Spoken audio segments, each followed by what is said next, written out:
Welcome to Montana State of Mind with me, Montana. I hope everybody enjoyed the Krampus video.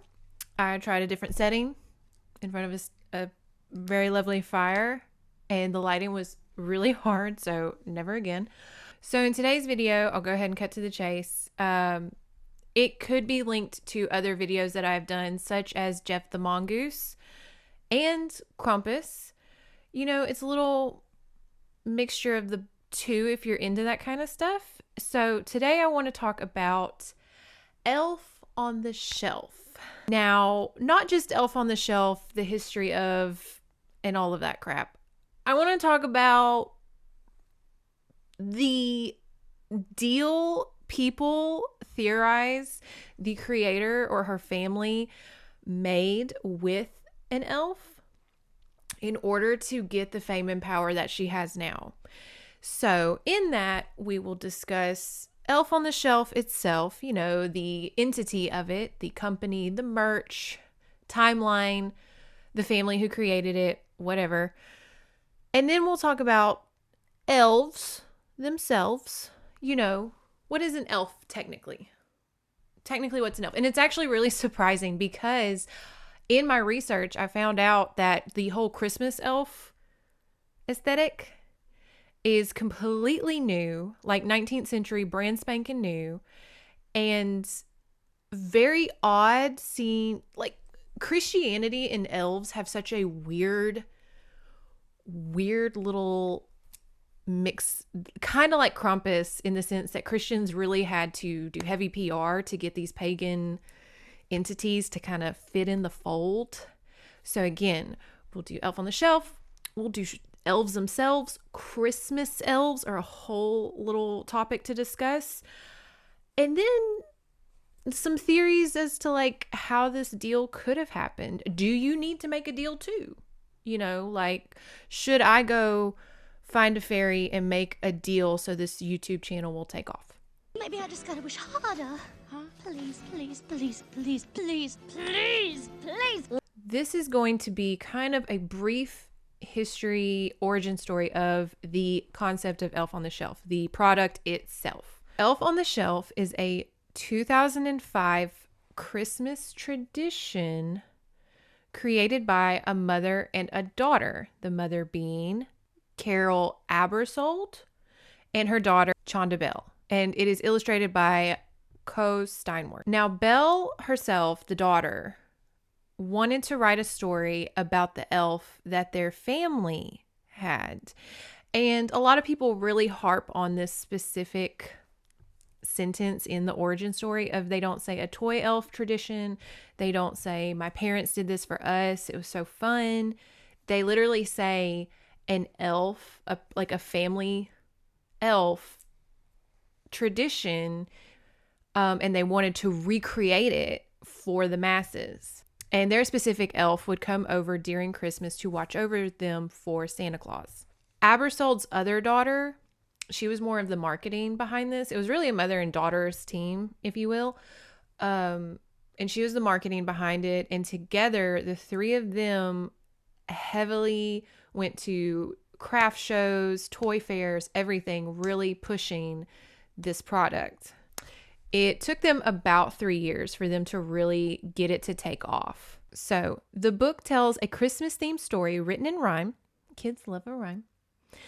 That explains how Santa Claus knows who is naughty and nice. Because we always know that Santa Claus is like watching us and he knows if we've been good and we've been bad, yada, yada, yada. But how? Is it a satellite? Is it a vibe? Is it tiny little elves that live in your home and watch you and report back to Santa? And the elves within this story, they come right after Thanksgiving. You know, they are on it. Early bird gets the worm. Making sure you're behaving on Black Friday, I suppose. And they leave on Christmas Eve. The Elf on the Shelf product comes with a hardcover book and a elf. Literally. The book itself tells the story of a scout elf who hides in people's homes to watch over events Once everyone goes to bed, the scout elf flies back to the North Pole to report to Santa the activities, good or bad, that have taken place throughout the day. Before the family wakes up each morning, the scout elf flies back from the North Pole and hides. By hiding in a new spot around the house each morning, the scout elf plays an ongoing game of hide and seek with the family. The elf on the shelf explains that scout elves get their magic by being named and loved by the child. In the back of each book, families have the opportunity to write the elf's name and date that they adopted the elf. Once the elf is named, the scout elf receives its special Christmas magic, which allows it to fly to and from the North Pole. Now, the book tells how the magic might disappear if the elf is touched. So the rule in the book states, quote, "There's only one rule that you have to follow, so I will come back and be here tomorrow. Please do not touch me. My magic might go, and Santa won't hear all I've seen or what I know." That sounds really ominous. Like, let's read that as like a scary thing. Okay, hold on. Let me get into my scary place. There's only one rule that you have to follow.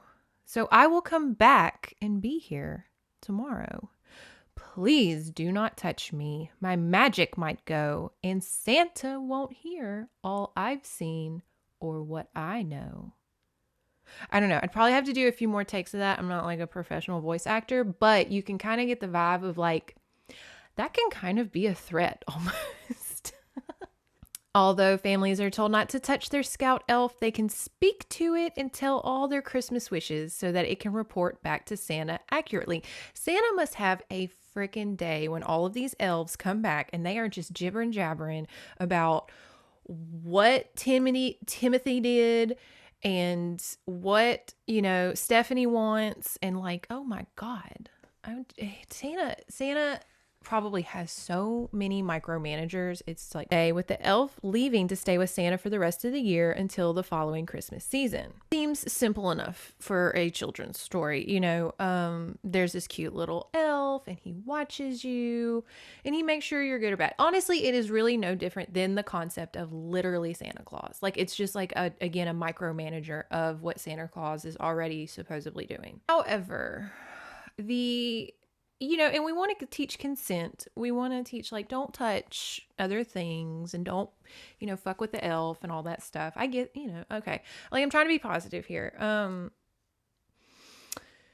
then, of course, we see that parents, instead of simply moving the elf to and from locations, they really leave it to, like, stay-at-home moms.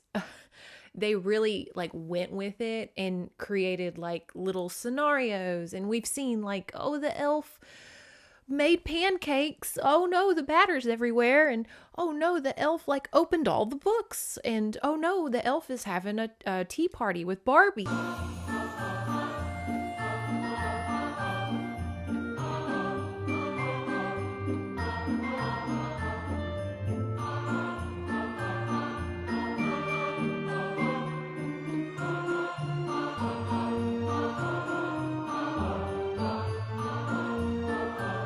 Okay, cute, innocent enough. Like, I won't lie. My mom and I was like in high school and we got just like a cheap knockoff elf and we would just put it around the house, just like scare each other or make little scenarios. It is a very fun and cute concept. I won't lie. Like, not bad at all. But of course, not everybody's like a super thoughtful, mentally healthy parent. And we do see a lot of parents bullying their kids through this doll, and it's really fucked up. The elf took your panties? Show me. Where?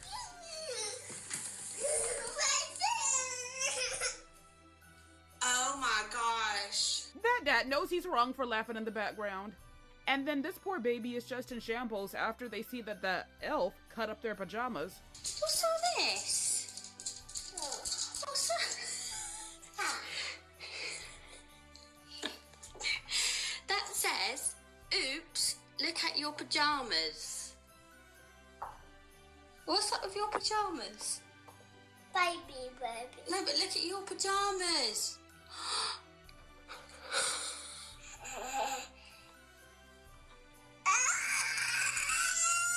There's a lot of TikTok mashups of parents essentially bullying their kid through this toy, and a lot of, you know, other parents are just people on the internet, of course, have to have their opinions, and they're like, Elf on the Shelf is terrible, it's awful, should not be around. I don't know. I think, again, a shitty parent's going to ruin anything. They could ruin trick-or-treating. They could ruin literally Christmas itself. So I won't put the blame on the Elf on the Shelf concept. I think it's a fine idea. It's cute if you want to do it. I think some people do too much, and then other feel like they got to do it too. We'll kind of get into a little more like of what psychologists think of it in a second. But I did want to touch on the tradition was generally just don't touch the elf, and he kind of moves around, you know, oh, he's in your room, oh, he's in the kitchen, you know, like. And of course, Pinterest and stuff, people had to like just take it and go crazy. So in November 26, 2011, a 30-minute animated special titled An Elf Story, The Elf on the Shelf debuted. The Washington Post criticized the quality of the animation and dismissed it as, quote, just a half-hour advertisement for a book and a toy, which it felt would not join, quote, the canon of primetime animated Christmas specials that actually move the spirit. So it kind of went in the 80s route, like G.I. Joe, Strawberry Shortcake, Rainbow Bright, where it's literally just pushing a product to these kids. Not a lot of thought goes into it. Common Sense Media disagreed, calling the special, quote, a great addition to the family's holiday TV traditions. However, they also warned parents about the consumer-driven nature of the story and made note of its lack of educational value. Now, I will be the first to say not everything for kids needs to be educational, okay? Not everything for adults is educational. All of my books and stuff, like, sure, I'm like reading things that mean something, but also I'm reading like absolute freaking garbage half the time. Like, it's okay to not have to teach a friggin' moral lesson every time we consume media. But in the same vein, as we saw with the 80s and entering the 90s, a lot of children's content was pushing products. Strawberry shortcake, very happy home. She just moved in and she feels right at home. New strawberry shortcake, very happy home with furniture that Mom and Dad put together. Strawberry shortcake with custard sold separately. So I do think, once again, there is this gray area of let kids have their fun. It's Christmas. It doesn't have to have a friggin' moral lesson. We see the moral lessons of friggin' Rudolph and what's the long-eared donkey? If anybody ever makes their child watch that, you're fucked up. That short is traumatic.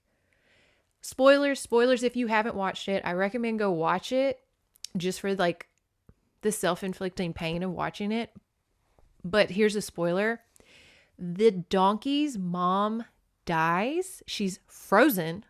She freezes to death. And he cries and his tears freeze. And no one likes him because he has long ears.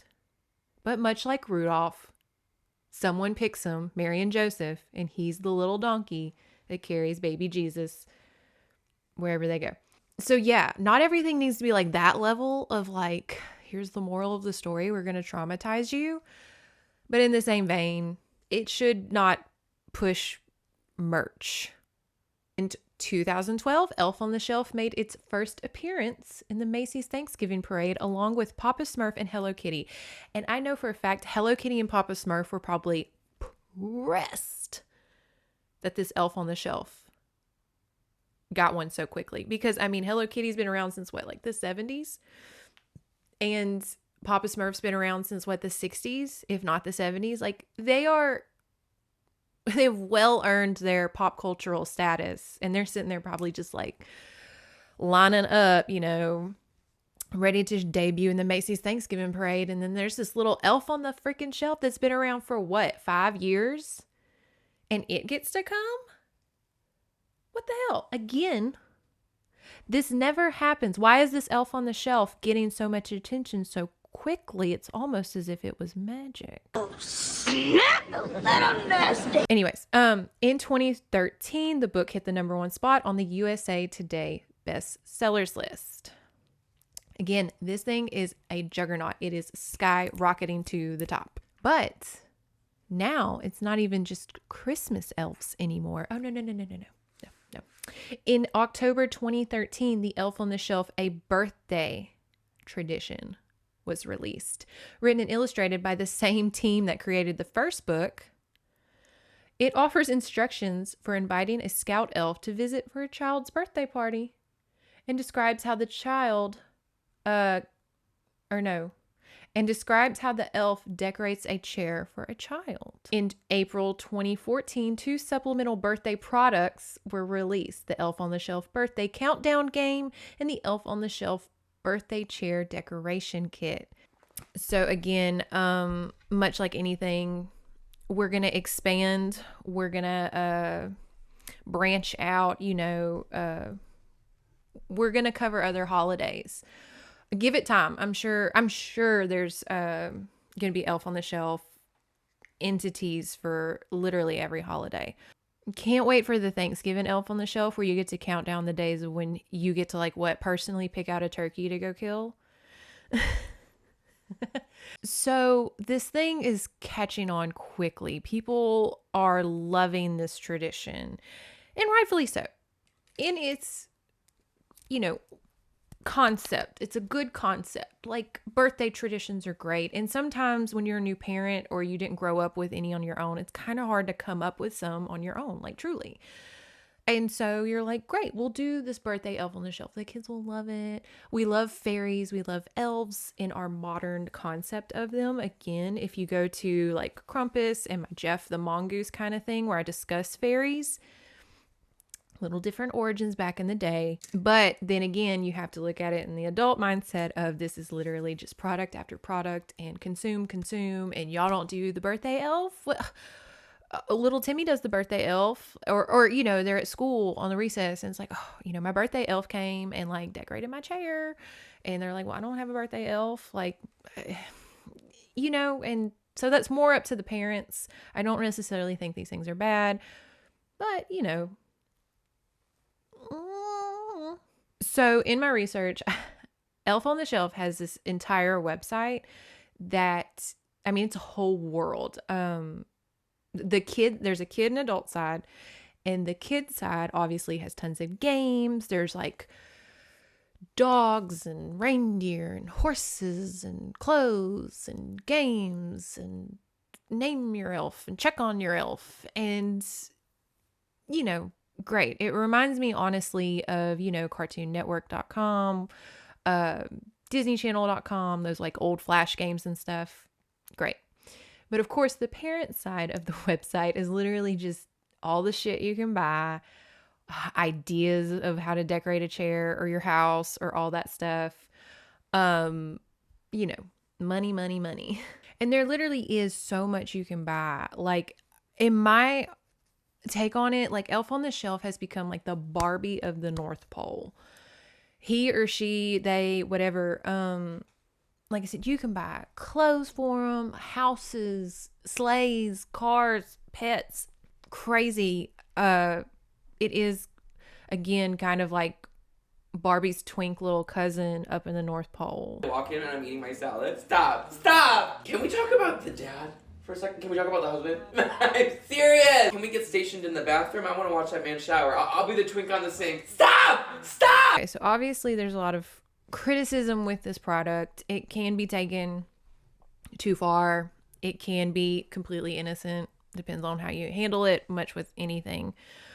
The Atlantic columnist Kate Tuttle calls the Elf on the Shelf, quote, a marketing juggernaut dressed up as a tradition.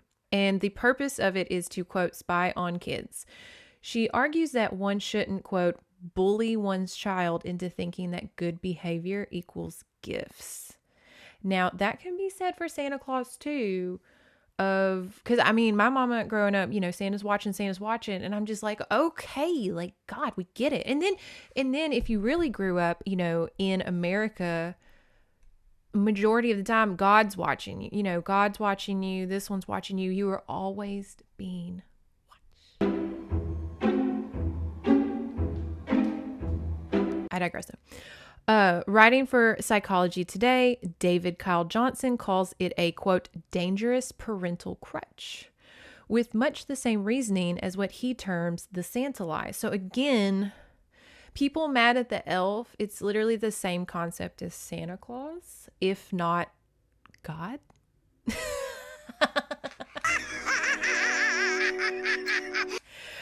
Like, I hate to say that Elf on the Shelf is just like a tiny version of like merch Jesus or whatever, but I mean, the concept's the same. Somebody's watching you. Many privacy organizations and researchers criticize the product for teaching children that involuntary, non-consensual surveillance is normal. Washington Post reviewer Hank Stiver characterized the concept as just another nanny cam in a nanny state obsessed with penal codes. Professor Laura Pinto suggests that it conditions kids to accept the surveillance state, and it communicates to kids that, quote, it's okay for people to spy on you and you're not entitled to privacy. Again, I feel like a lot of people who grew up with heavily religious homes might like Elf on the Shelf. So if you are like crazy religious, and so you have the concept of a God watching you, and then you get the Elf on the Shelf and Santa Claus, like, are you just feeling the crushing weight of just constantly being observed by magical creatures? I mean, that's kind of crazy. Even Krampus, you know, Krampus beats up on bad kids, so obviously he's watching too. Like, oh my God, we are being watched constantly. But in the same vein, we know that a lot of religious people, although believe in a spiritual entity watching over you, they do not like the government having it. I mean, no one wants the government watching you and stuff. So it is also that double take of like, if not religious reasons of things watching you, you have the government watching you and Big Brother kind of vibes. So, I mean, it's something that we could really pull apart if I had a degree in psychology.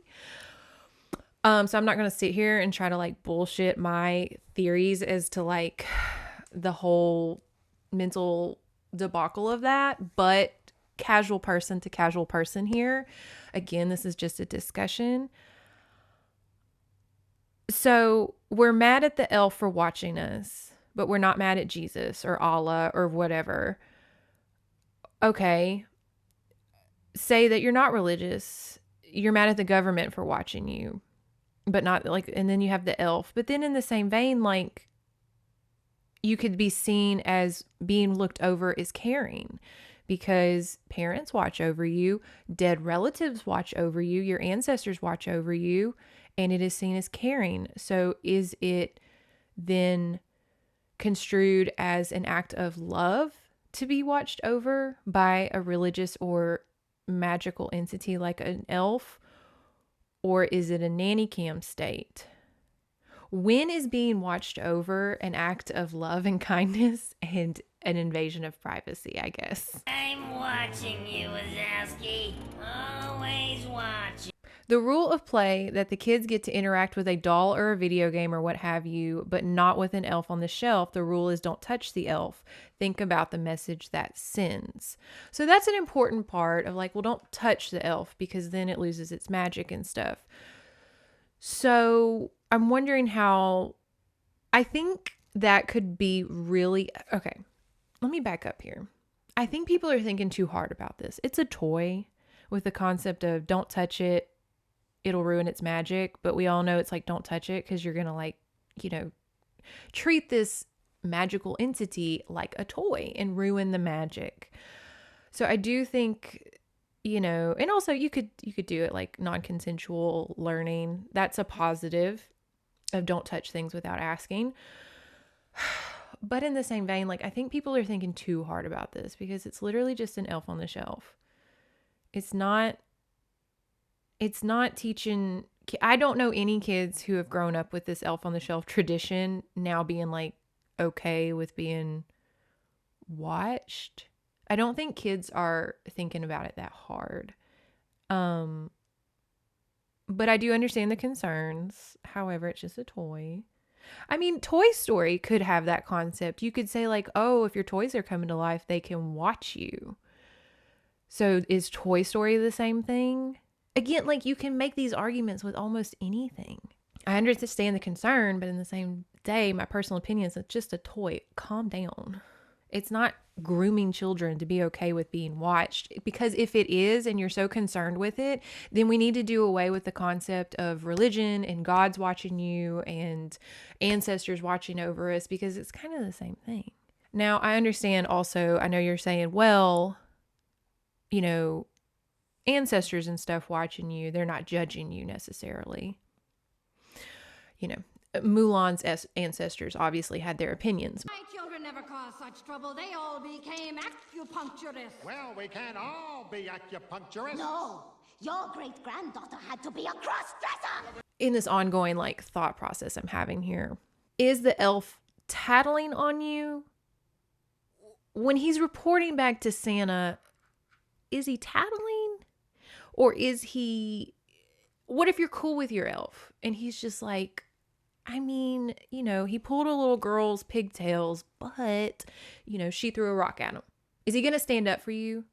Is he your representative in like the law of the North Pole? Is he your lawyer that is fighting for you to be on the good list? Is he your social worker? Are these elves little social workers that are watching the home and reporting back to Santa Claus, letting Santa know kind of what's happening in the home in a sense of like, you know, this is where my mind goes a lot. This is why I make the YouTube channel, because like these are the things I think about just staring at the wall for about 10 minutes.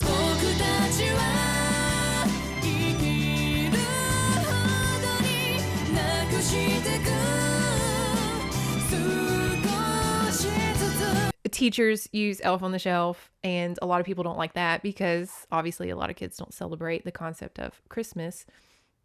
And so, you know, there is no Santa Claus for everybody. Even within my own family, not everybody celebrates Santa Claus, and others do it more and whatever. So you kind of damn if you do, damn if you don't. But okay, on the other side of the spectrum, a lot of other experts think this encourages children to be nice and compassionate. The elf is a visual cue to act nice, Judith Tellerman says, a clinical professor of psychology at the University of Illinois College of Medicine.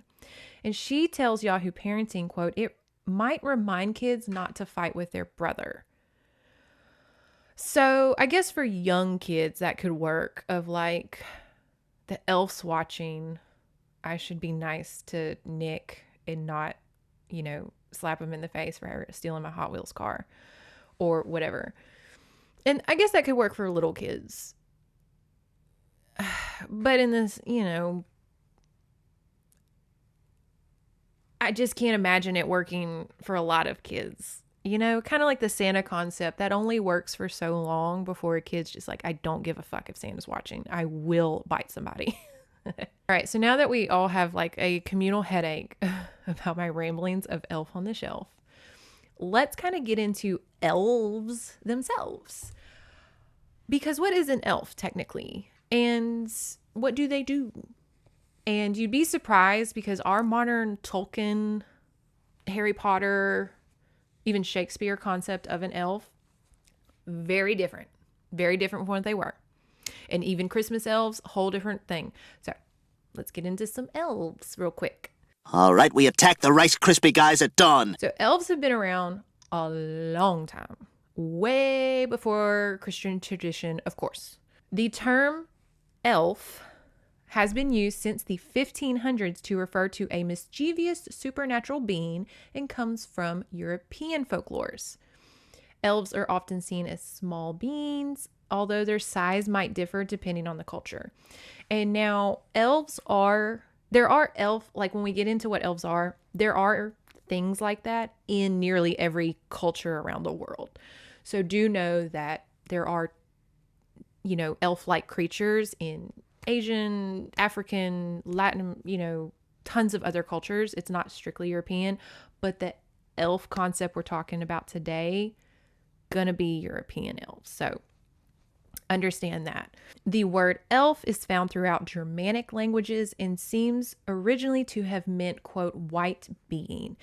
And I don't think they meant like white being. I think they might have meant like ethereal kind of light, or maybe white. I don't know. Everybody was white where they came from, so I can't imagine it was a skin tone thing.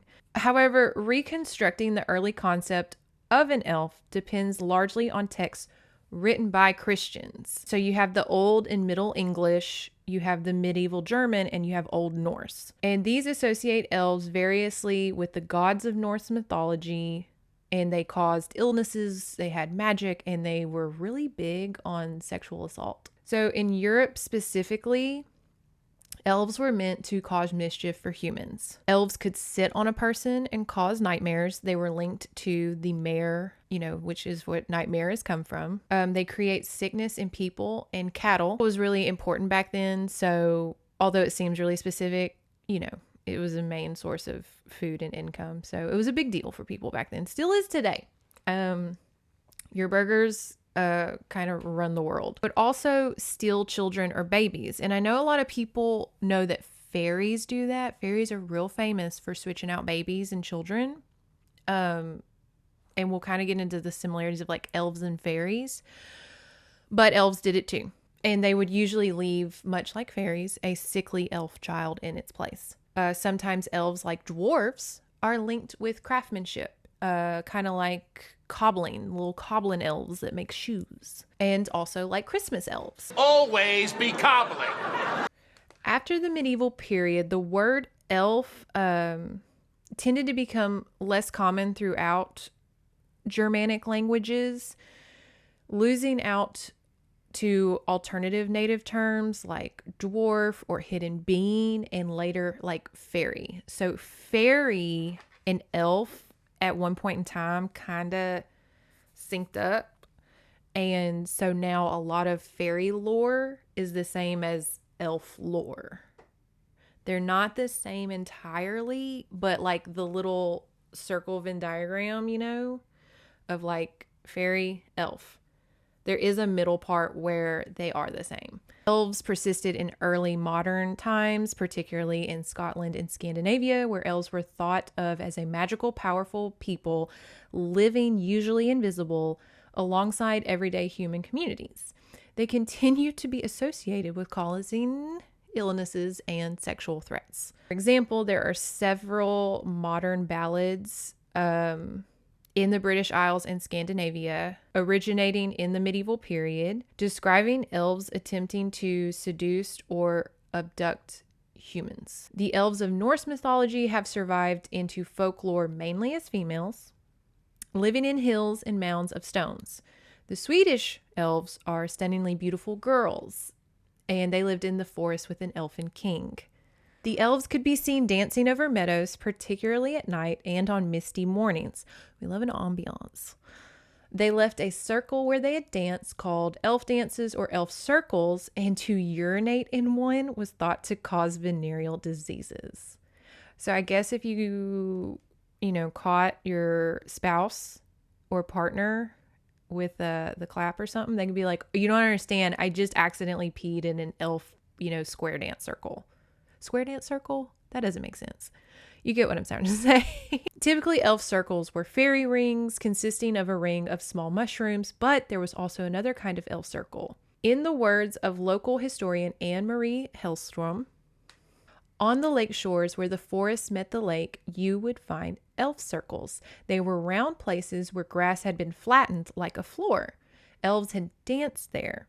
By Lake Tisnaren, I have seen one of those. It could be dangerous, and one could become ill if had trodden over such a place, or if one destroyed anything there. If a human watched the dance of the elves, he would discover that even though only a few hours seemed to have passed, many years had passed in the real world. Humans being invited or lured to the elf dance is a common motive transferred from old Scandinavian ballads.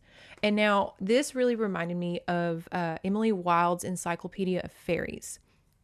Really great book. Can't wait for the second. The characters, not spoilers, but the characters kind of read to me like Brendan Fraser and the girl from The Mummy. So if you're reading it, picture those two. But in that book, they interact with fairies, obviously, and time passes real weird. They get lost in these dances and nearly die. So again, the circles of fairy, elf, circles, dancing, time passes real weird when you interact with them. Tricky little fellows. Elves were not exclusively young and beautiful. In the Swedish folktale Little Rosa and Long Lida, an elvish woman arrives in the end and saves the heroine Little Rose on the condition that the king's cattle will no longer graze on her hill. She is described as a beautiful older woman, and by her aspect, people saw that she belonged to the subterraneans. So elves, of course, are around, again, pre-Christian times and are mostly seen by Christians as a form of like pagan superstition. However, it's kind of ironic because a lot, if not all of the surviving texts we have about elves were written by Christians. Beliefs about elves, therefore, need to be understood as part of Germanic speakers' Christian culture and not merely a relic of the pre-Christian culture. The relationship between elves and Christian cosmology has been a preoccupation of scholarship about elves that has lasted even to today's scholars. So even today, a lot of scholars and Christian scholars kind of argue elves' placement in the culture. Now, when integrating elves into Christianity, a lot of Christian writers went the devil route. Easy, classic, love it. We saw it happen with Krampus. So not a surprise. The elves were seen as a sort of, servant to Satan or the devil, little demons. It was really difficult because elves and fairies and those kind of things, even when converting a lot of older European cultures and people, they could not shake that. And we even saw it again with Jeff the Mongoose, of people, despite being Christians, still believed in these natural kind of entities. Now, integrating elves into Christianity without the demon thing was rare, but it did happen. One approach was in actually Beowulf, which lists elves as a race of people springing from Cain's murder from Abel. And I have not read Beowulf in a hot minute. I think everybody can agree with me, when we watched the movie, all we remember was Angelina Jolie as Beowulf's hot mom, and she literally had heels on her body. She was like a gold wet naked thing, but she had heels on. Such a strong man you are, with the strength of a king. But anyways, we had to read it in high school, and I don't remember that part. But it's there. And then in the late 13th century, South English legendary and some Icelandic folk tales explain elves as angels that neither sided with Lucifer nor God and were banished by God to earth rather than hell. One famous Icelandic folktale explains elves as the lost children of Eve. So that's really interesting. We'll kind of get in with like the Christmas elves and kind of like those like little droplets that kind of led to that. But again, not all Christians or religious people thought elves were demons. Some of them kind of, made some wiggle room for them. I'm going to tell you real quick how to protect yourself from an elf, according to my research. So take notes. So in order to protect themselves from mean elves, a lot of Scandinavians and other people would use a pentagram. And they would put that on buildings or a stone or something. So they would carve a pentagram in like household utensils, doors, windows, the borders of things, kind of to ward off evil elves or fairies. And the second form was an ordinary cross carved into a round or oblong silver plate.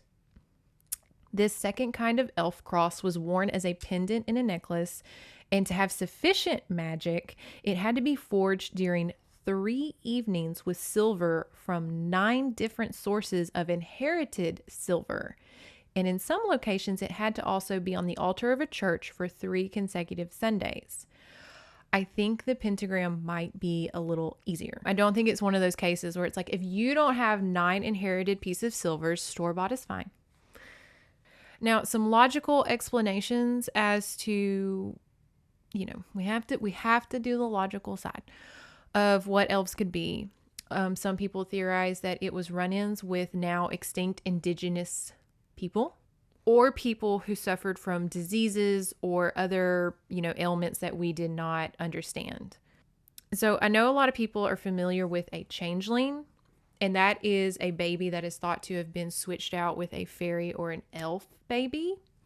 And this is obviously wildly seen as a way to explain Down syndrome, high levels of autism, or other, mental faculties that aren't 100% there. And that was just kind of like, the old-timey way of explaining those things, which is really sad because a lot of the times those changeling babies were returned to the forest, if you catch my drift. Obviously, with urbanization and industrialization, the belief in elves and or fairies has declined. But come the 20th century, we see an uptick in elves. And not only elves in general, but just like a whole rebranding, whole different vibe of elf. William Shakespeare's Midsummer's Night Dream had like little playful elves, and that was a huge moment for like elves to be seen as like just little playful, fun little things. I will even say that ancient Greece, the satyrs, Phil from Hercules, that was kind of seen as like a predecessor to an elf. And then the fantasy elves that we all kind of feel we know today. Now that was a 1924 novel by Lord Dunsany called The King of Elfland's Daughter, and it is seen as the pioneering work prior to Tolkien about fantasy elves. Now, the elves of Middle-earth played a central role in Tolkien's, world building, notably The Hobbit and The Lord of the Rings. And this has heavily influenced how we see elves today. So much so that after Tolkien wrote the Lord of the Rings series in the 1960s, the fact that elves have their own language was never really heard of prior to then, but now we have Elvish. Like, Elvish is a legit language, kind of like Klingon. And it has become a staple in a lot of fantasy works that elves are going to have their own language, thanks to Tolkien. And Tolkien also appears to be the first author or person to bring up the notion that elves are immortal. So post-Tolkien elves, Dungeons and Dragons, Disney, whatever, they are often seen as being very beautiful and a lot wiser than humans. Again, they're immortal. They've been around the block a few times, and they have sharper senses of perception and just, senses in general. They are most often seen as lovers of nature, lovers of art and song, great hunters, mentally sharp, and have gifts of magic. They are often skilled archers, and again, that is a new concept to elves. And of course, they have pointed ears. And now the pointed ears thing is a new thing. Prior to Tolkien, it wasn't super concrete as to like what elves looked like. Again, they were mostly seen as just like either smaller humans or beautiful maidens.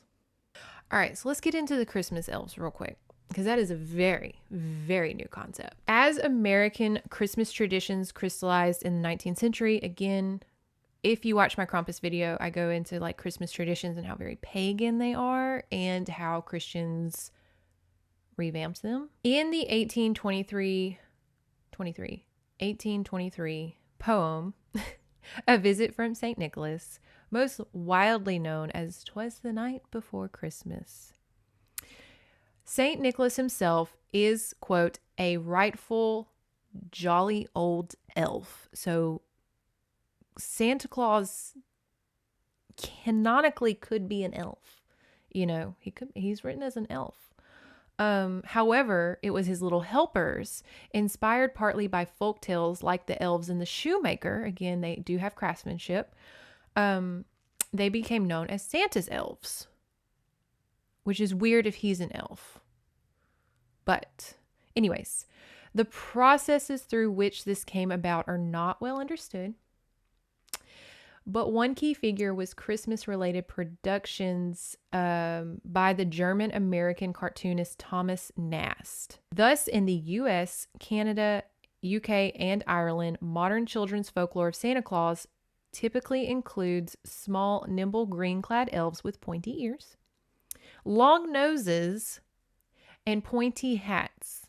They make toys in a workshop located in the North Pole. The role of elves as Santa's helper has continued to be popular, as we have seen with Will Ferrell's Elf. So let's discuss Christmas elves. Again, entirely new concept. Christians were obviously desperate to like take some of this pagan stuff that people were just really, I mean, they've been doing for centuries. And they were just like, okay, keep your elves. Great. Love elves. But what if they help Saint Nicholas? Because Saint Nicholas, you know, he has pagan origins. A lot of people saw him as Odin prior to being a canonical saint. So they were like, all right, that old man Winter is now Saint Nicholas. Great. Santa Claus. Great. All these little elves that y'all just won't shut up about, and these little fairies, they help him make toys. Great. Now, when we think elf, we think Christmas elves, Tolkien elves, or, you know, Dungeons and Dragons elves. And Elf on the Shelf, even more so. Elf on the Shelf even further instilled Santa's little helpers, because not only are there elves making things and cobbling, now they're spying on you. Are Elf on the Shelves different than the elves in the workshop, I ask you? I don't know. Could not find the answer to that. I'm going to say yes, because I would think that the cobbling elves wear green and, you know, cobble, whereas this race of tiny little spying elves, you know, wear red canonically and seem to be really into like interior decorating your home, whatever. Now let's openly discuss this deal. There is obviously no evidence, and this is all pulled out of the air, but hey, what isn't in society? Honestly, religion, Santa Claus, traditions, elves, it's all pulled out of our asses. So why not keep pulling? Let me get comfy here. Okay.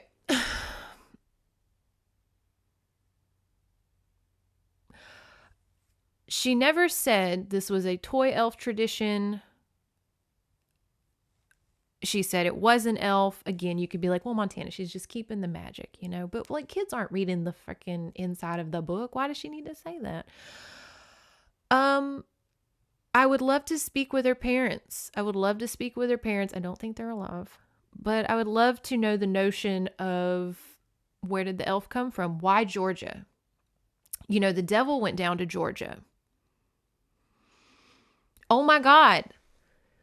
The devil went down to Georgia, and that's where the Elf on the Shelf came from. Stop. Did I just figure it out? Is the Elf on the Shelf satanic? Is it Krampus? We didn't listen! Stan, get in the car! We have to evacuate! We didn't listen! We didn't listen! Christmas is wild, y'all. Everybody thinks that Halloween is the season with all this spooky shit. Christmas is just out here. Christmas is out here being wild. But anyways, okay, so the Elf on the Shelf is in Georgia. The devil went down to Georgia. Chicken in the bread pan picking out dough.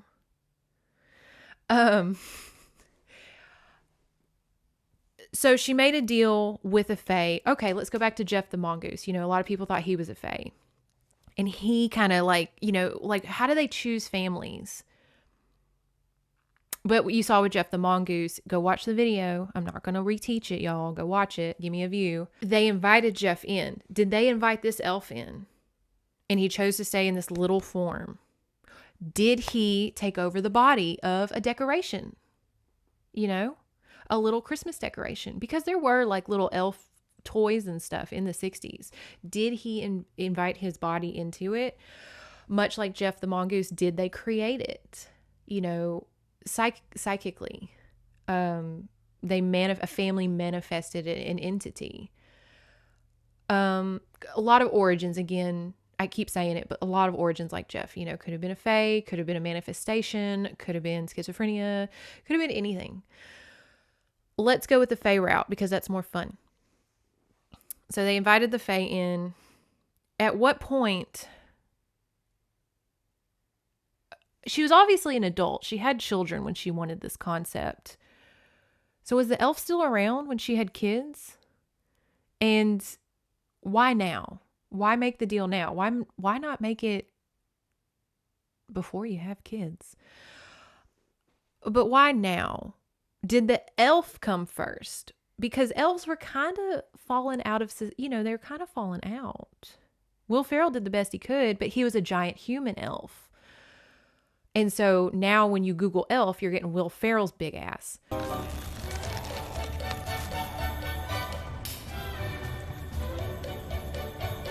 You know, you're not getting cute little Christmas elves. And they're sitting there cobbling their little fingers to death. So maybe this elf reached out and was like, hey, let's do a deal. I will make you so much money and you will go down in history if you make a story about me. Okay. Because again, a lot of people also factor in the fact that it's a Christmas tradition and no one's ever done it. No one's ever done this, okay? I don't know if she knew what traditions were, but you can't just say that. You can't just say like, y'all, this YouTube channel is now a tradition. This is our tradition. There, I said it. Now it's tradition. That's how that works apparently. But yeah, she needs to be interviewed by the right person, me, or someone like me, you know, a person like us. You're here watching this, asking her these questions about the elf. I want to know about the elf. Where is he now? Does this make elves stronger if we are inviting them into our homes? Oh my God, I didn't even think about that. You're inviting these fae into your homes with the elf on the shelf. That's so dangerous. Fairy gardens, y'all. Why are fairy gardens coming back? Elf on the shelf. Oh my God. Y'all, I'm having a moment. In our 20th century, these suckers like Krampus, they're making a comeback. They ain't going fucking nowhere. Okay, now I sound like I'm preaching.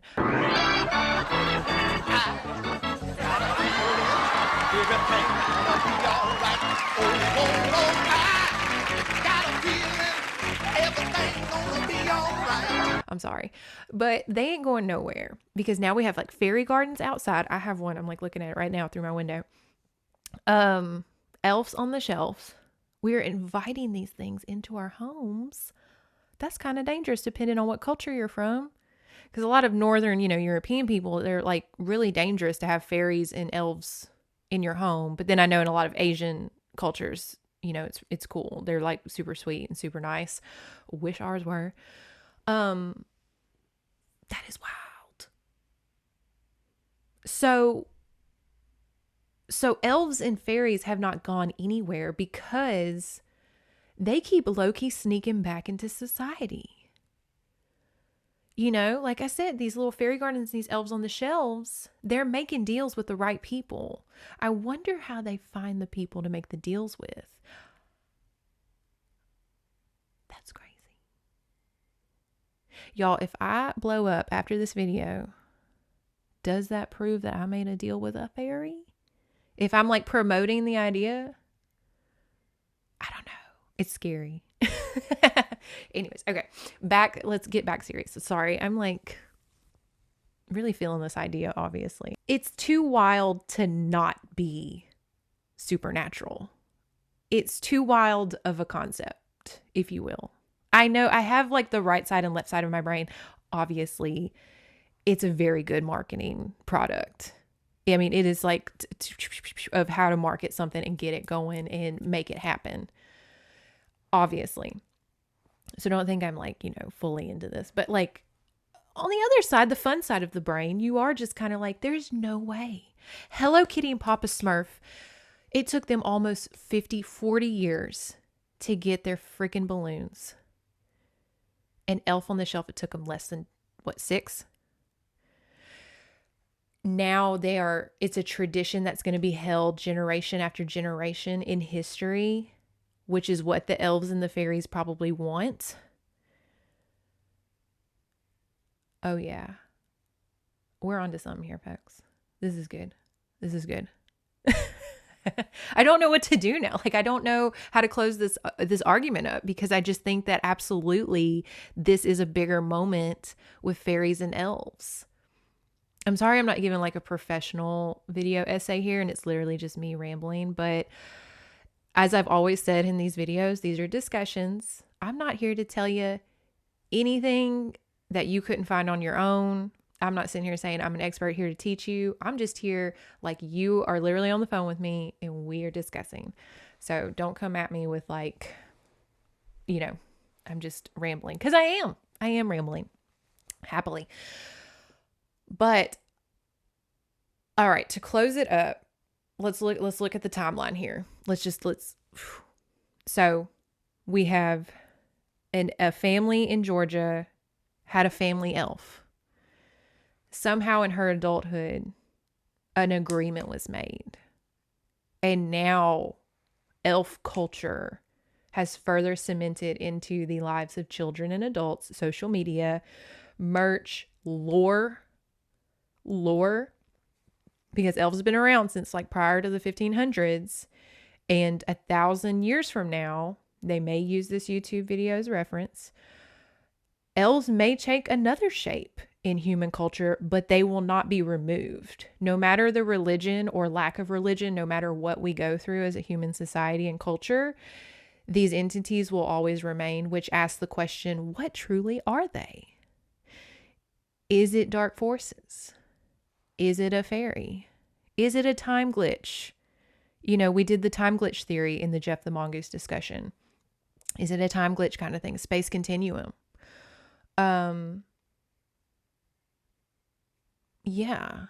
So, in short, and also remember, elves were seen as kind of, I won't say evil, but they weren't necessarily like super awesome. They were mischievous. They were chaotic neutrals. They were gray areas. Not necessarily something you wanted to interact with unless you knew what you were doing, much like a genie in Middle Eastern lore.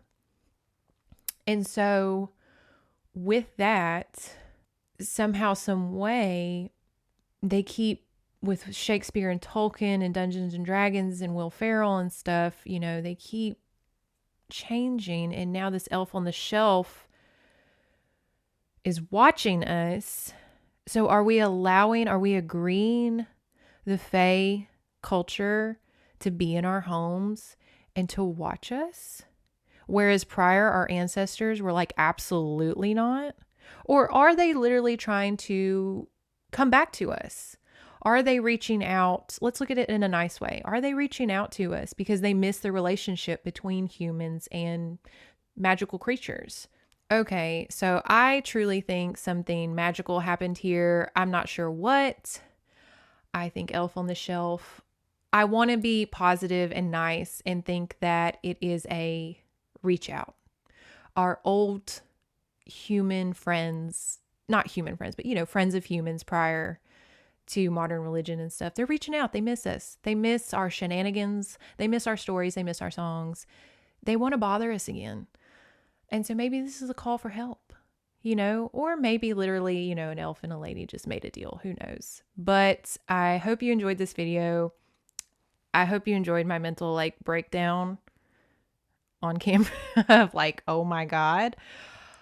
Bless my family this upcoming Christmas when we gather at the table, because I will be further talking about this, and they're probably just, they have to deal with me all the time. So they're just like, here we go. So yeah, crazy concept. I wouldn't advise maybe like making a deal with an elf or a fairy. It seems to have worked out, but then also we don't know the private life of that family. So I digress. Give a like and a subscribe if possible. And I hope you have a wonderful Christmas. Be careful out there. Krampus, elves, fairies, Santa Claus, Odin, whatever. Christmas is a dangerous little holiday. It is wild. So be careful. Have a great Yule holiday season. And I will see y'all probably after the new year.